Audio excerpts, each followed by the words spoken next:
Greetings, listeners of the Healthy Voice Notes podcast. I appreciate you listening, whether you're on Substack, Spotify, YouTube, Apple Music. What an amazing world we live in where I can just make a voice note like this and beam it out to everyone. So as I record this, it's Tuesday afternoon, and I just finished scheduling a bunch of videos to go out for this week as well as next week. And one of the videos, which will go out next week, inspired me to go a little further and make a podcast because I think it's an important, it was a question that I got that I answered in the video, but I think it's an important topic that we talk about because in our culture, and when I say our culture, I mean our collective, global, modern day culture that is influenced by all the things we share together, whether it's entertainment or YouTube channels or whatever. We are all being influenced by a lot of the same things. And what I notice is that a lot of people tend to speak in question marks. What I mean by that is instead of making a statement where the pitch of their voice goes down at the end, as if they were speaking in statements with a period at the end, people tend to speak as if they're asking a question. The pitch of their voice goes up, whether they're asking a question or not. Now, this is something that I notice with my one-on-one clients. I noticed it a lot with my piano students when I was working with them. I even hear professional speakers on platforms. When I say platforms, I mean on stage, being interviewed for prominent podcasts. I hear this not a ton in the professional realm, but I still hear it in places where I'm surprised, almost as if this manner of speaking is becoming commonplace and, dare I say, acceptable. There are a lot of speech patterns that are becoming acceptable, but we'll focus on this one for today. I want to talk about it because if you're listening to my podcast, if you're watching my YouTube channel, or if you're taking advantage of any of the deeper offerings I have, like the Healthy Voice Community or the Voice Liberation Method, then you are somebody who is actively working on your voice because you understand how important it is, not just for your own personal well-being, but also for your success in life. You've made the connection that your voice signals so much to other people. And when you speak in question marks, when you lift up the pitch at the end of a sentence, you are signaling a lack of confidence. You are sending out a very weak signal. And I know some of you are listening to this and you're thinking, oh God, I do that. and I don't want you to feel bad. I'm not trying to make you feel bad, okay? This is not a shaming piece. This is just something to bring awareness to your world so that you can start to reflect on your speaking patterns and start to think about how you want to be received by people when you're speaking to them. So in music, there's a way of writing melodies that I always start with whenever I'm teaching somebody composing.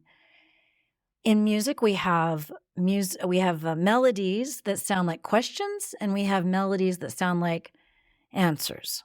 And so a melody, just to refresh your memory, is the tune of a song. It's the part that you sing. It's the part of the music that stands out and gets stuck in your head. And so we have, in composition, we make melodies that sound like they're unresolved, and we have melodies that sound resolved. And so a melody that sounds unresolved would be equivalent to asking a question. So you would have a melody that goes like, la, la, la, la, la, la, la. And you can hear how it's hanging in the air and it's waiting for its resolution. It's waiting to be resolved, which we have to end that on what we call the tonic note. And you don't have to remember this, but you'll notice how I'm going to go down to make it the easiest for you to understand. So let me do that that question melody. La, la, la, la, la, la, la. It's hanging out. You're waiting for the resolution. La, la, la, la, la, la, la. And you see how the easiest choice for me to make a resolution was to go down in my pitch.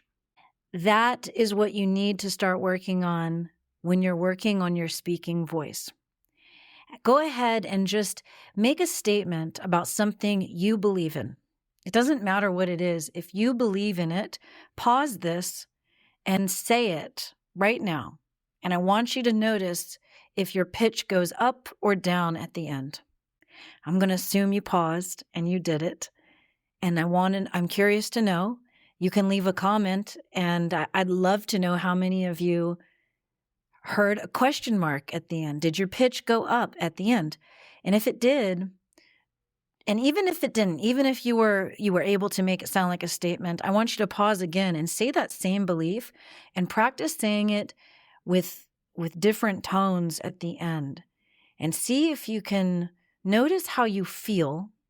How strong is your conviction? And let's just pause and just do that a few times. Just make that statement again a few times.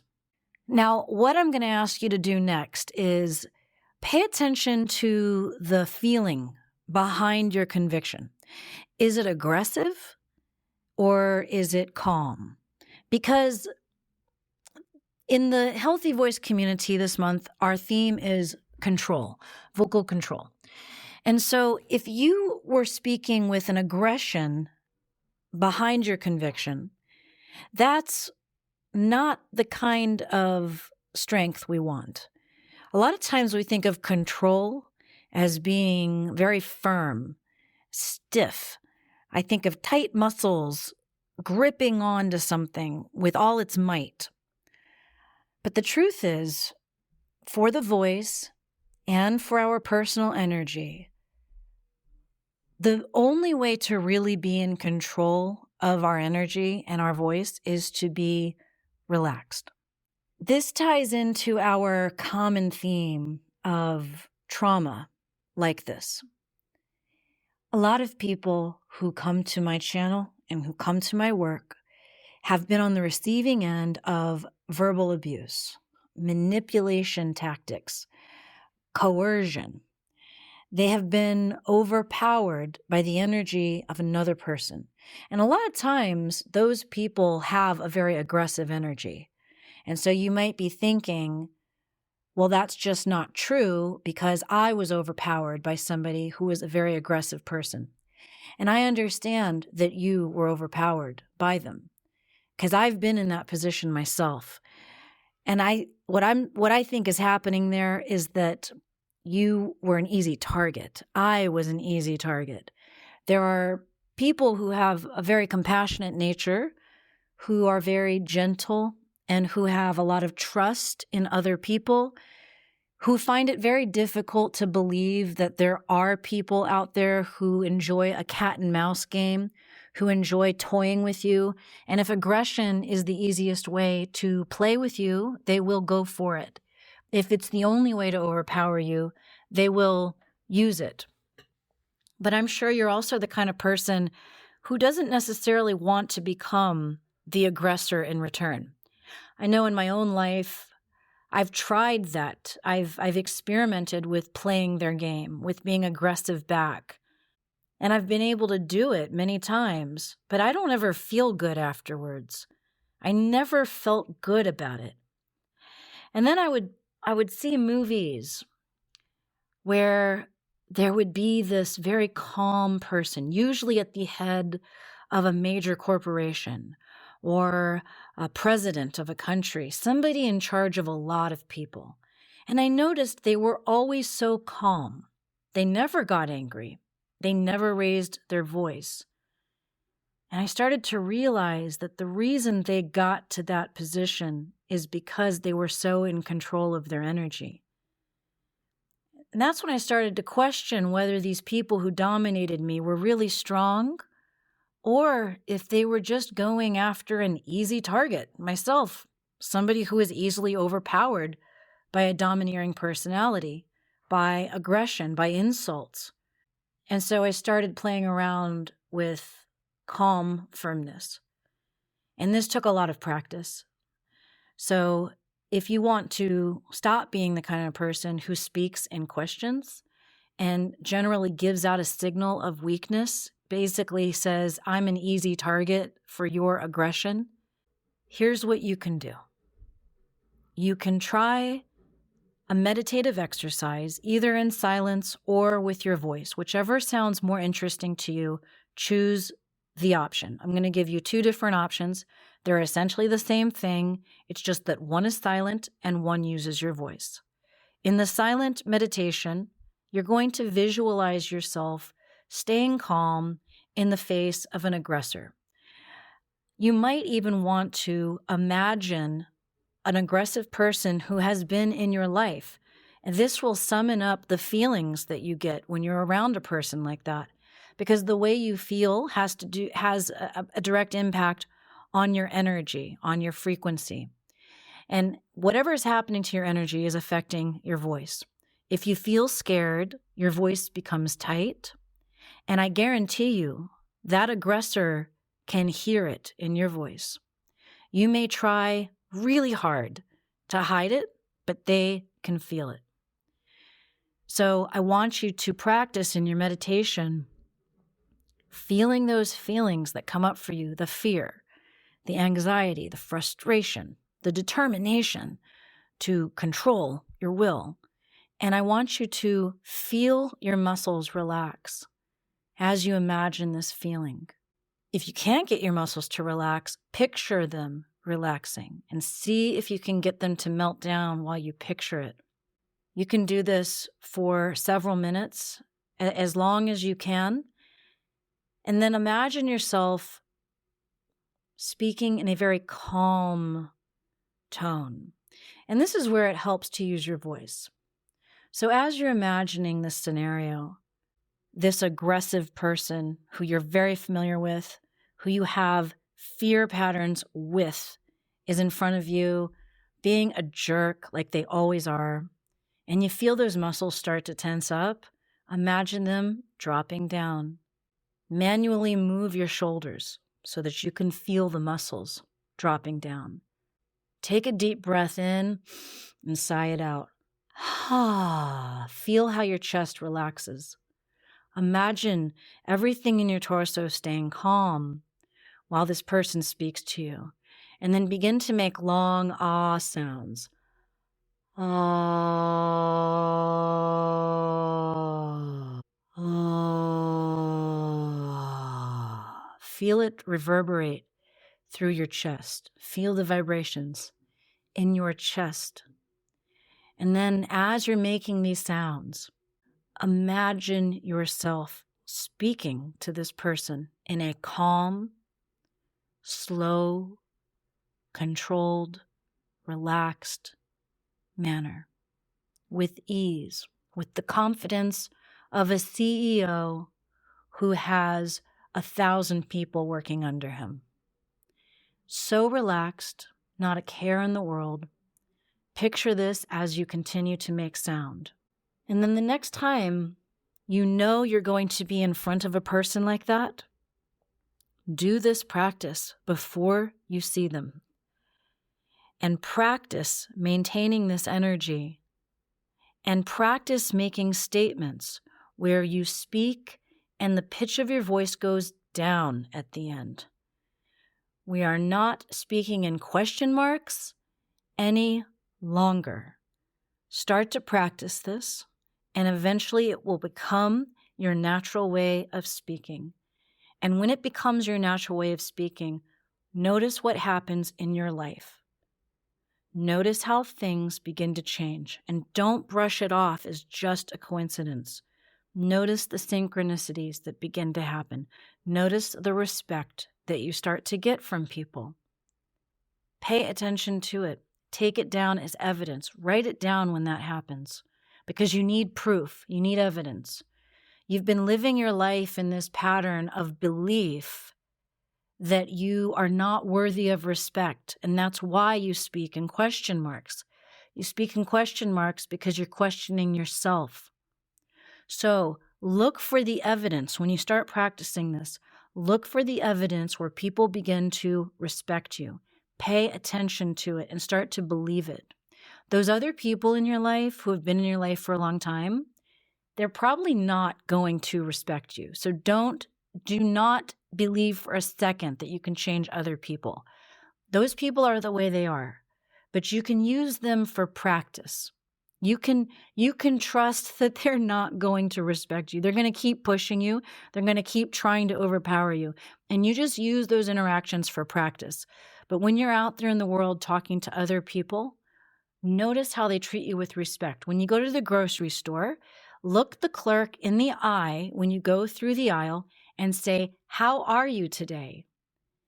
And when they are surprised, don't get startled by their surprise. They're not used to people talking to them like this because the world has gotten weird. And so when they respond to you with, "Oh, I'm good. How are you?" Look at them in the eye and say, "I'm great. It's been a nice day, and has it been busy?" Ask them a question and say it in a confident manner. And then when you leave them, say, "I hope you have a great day," and say it like a statement. And then notice how people start to treat you with respect when you start doing this on a regular basis. Keep practicing with people at the grocery store, at the coffee shop, practice at work, practice with clients, practice every single chance you get. And of course, don't forget, practice in your mind. Do the visualization I just shared with you. That is your opportunity to really solidify this practice, really make it habit. I hope this helped you. If you want more help getting confident in your voice, I highly recommend the Voice Liberation Method and the Healthy Voice Community. In the Voice Liberation Method, I give you all the vocal technique, all the visualizations, as well as the chakra toning sessions to help rewire your belief system and your nervous system. You have all these habits and patterns running on a loop. It's like having several songs being played on repeat, and these songs are negative thought patterns that are keeping you in these fear-based patterns, and they're keeping your voice from sounding full and confident. And the Voice Liberation Method has all these tools to help you get out of those patterns. The Healthy Voice Community is there for you to practice on a daily basis with other people witnessing you. We do this in the daily discussion prompts. We do this in our live sessions, and we do this with our courage circles that happen once a month. It's an amazing group of people, very supportive, very much in line with what you're going through. And I'm in there every single day offering feedback and mentorship. It's my strongest desire to help you find your unique voice so that you can show the world who you really are. I want that more than anything. I don't like the way things are in the world. And so that's why I'm doing this work, because I believe some of the most valuable people in our society have been shut up by traumatic situations, negative thought patterns. You guys have some of the most innovative ideas that we desperately need out here, and you're not sharing them because you're too scared. You're afraid of what other people are going to say. And I'm here to help you stop being afraid. So I hope you'll take advantage of my offerings. If anything, just subscribe to this podcast or subscribe to my YouTube channel or my email list where you can get a free guide to healing trauma through voice, body, and nutrition. I'll put the links in the description. You can also support me and my work by leaving a comment or sharing this with other people. No matter what you do, I'm grateful that you listened to the very end, and I'm grateful that you're here supporting me through this work. Thanks so much, and I'll see you in the next one.